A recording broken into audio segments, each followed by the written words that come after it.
A percepção que boa parte dos brasileiros tem de índios e quilombolas é bastante equivocada, desumana e perigosa. Muitos pensam que essas populações são um entrave para o desenvolvimento do país, que índios e quilombolas não gostam de trabalhar e que teriam uma área muito grande ao seu dispor. Contudo, o que essas pessoas não sabem é que as áreas de quilombos e as reservas indígenas são áreas públicas de propriedade do governo. Não são propriedade particular desses povos, fora o fato de que essas populações têm o direito constitucional ao usufruto dessas áreas ancestrais. Não podem vender nem desmatar. E é exatamente nessas áreas onde há o maior sucesso de preservação ambiental, porque essas populações estão ali em constante vigilância. Então o meio ambiente tem os índios e os quilombolas como aliados fundamentais, porque são os guardiões das reservas florestais. Essas populações e as reservas ambientais não são um entrave para o desenvolvimento, é o contrário disso. Daqui para frente, a preservação ambiental e o desenvolvimento de políticas sustentáveis será justamente o que mais irá de encontro ao desenvolvimento econômico. Existem selos de credibilidade ambiental e os boicotes econômicos estão cada vez mais frequentes para com as nações que não adotam políticas sustentáveis. Fora o fato de que as fontes de energia e produção sustentáveis estão se demonstrando cada vez mais viáveis em termos econômicos. O futuro da existência humana no planeta é pela via da sustentabilidade. A hostilidade em relação a populações indígenas ou quilombolas, além de ser desumana, é também uma atitude que põe em risco a existência da humanidade como um todo. E infelizmente o governo eleito, também nesse ponto, ou talvez seja esse o ponto mais preocupante das ações que vem tomando, o governo eleito em suas nomeações de ministérios, nas promessas que vem fazendo, está optando pelo que há de mais destrutivo. Bolsonaro nomeou para o Ministério do Meio Ambiente alguém que é réu em ação ambiental, além de constantemente afirmar que existiria uma indústria das multas no IBAMA.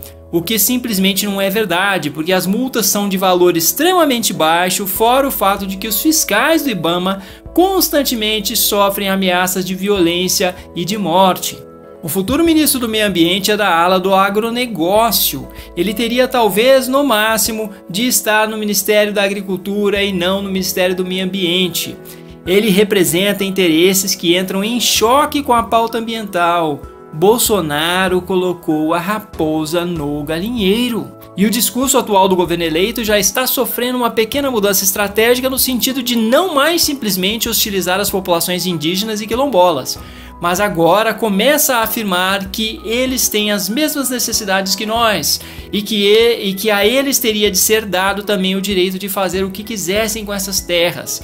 Ou seja, Bolsonaro quer privatizar essas terras públicas. Como se já não bastasse a grilagem histórica que ocorre em nosso país, que é a invasão de grandes áreas de terras públicas com desmatamento e desrespeito a uma série de normas ambientais, o futuro governo também sinaliza para a privatização de terras públicas que estão em usufruto de indígenas e quilombolas. E a grilagem, que é essa apropriação de terras públicas, pode ocorrer por meio de violência ou até mesmo de modo legal. Em 2009, durante o segundo governo Lula, as terras que foram invadidas até o ano de 2004, com até 1.500 hectares, foram, entre aspas, regularizadas. Eles falam regularizadas, por isso que eu estou colocando entre aspas, porque na verdade eram terras ilegais que foram legalizadas, e o termo regularização é um termo que ameniza, é um eufemismo para mostrar essa manobra de ilegalidade para a ilegalidade, para a legalidade. Então é uma manobra de linguagem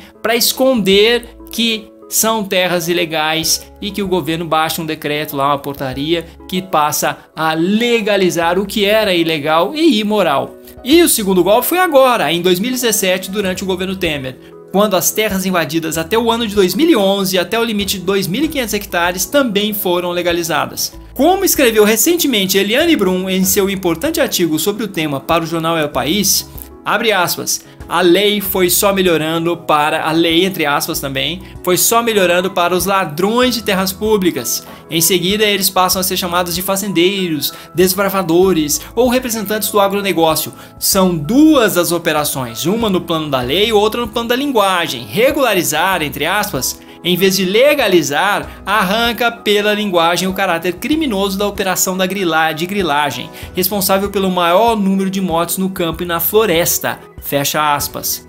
E também vou citar aqui, em artigo recente, para seu blog, Miriam Leitão. Abre aspas. O mundo passou os últimos dias discutindo o futuro do clima na Polônia, enquanto aqui o que o novo governo fez foi recusar ser a sede da próxima COP e emitir algumas opiniões discutíveis sobre o tema.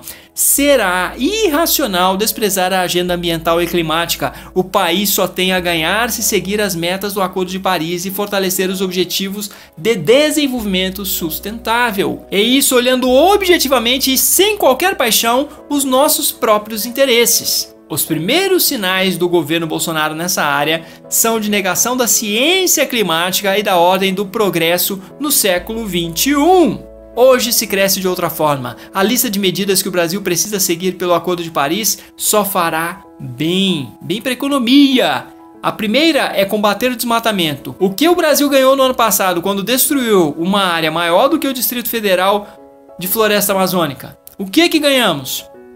Foram postos abaixo 7.900 km² de floresta. A destruição do patrimônio coletivo é predatória porque é conduzida em grande parte por grileiros que ocupam terra pública sem nada pagar. É uma privatização sem lei e sem benefício para os brasileiros. A grilagem costuma estar vinculada a crimes como trabalho escravo e lavagem de dinheiro. As metas firmadas pelo Brasil no Acordo de Paris foram escolhidas pelo próprio país e não foram imposição externa para impedir nosso progresso.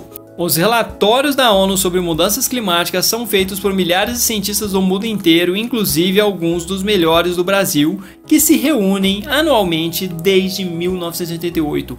Fecha aspas. Então, se continuarmos em ritmo similar ao que estamos, de emissão de gases de estufa, de desmatamento, e se as promessas de Bolsonaro forem cumpridas, teremos problemas sérios para o Brasil e para o mundo. A existência da humanidade depende da boa conservação da floresta amazônica.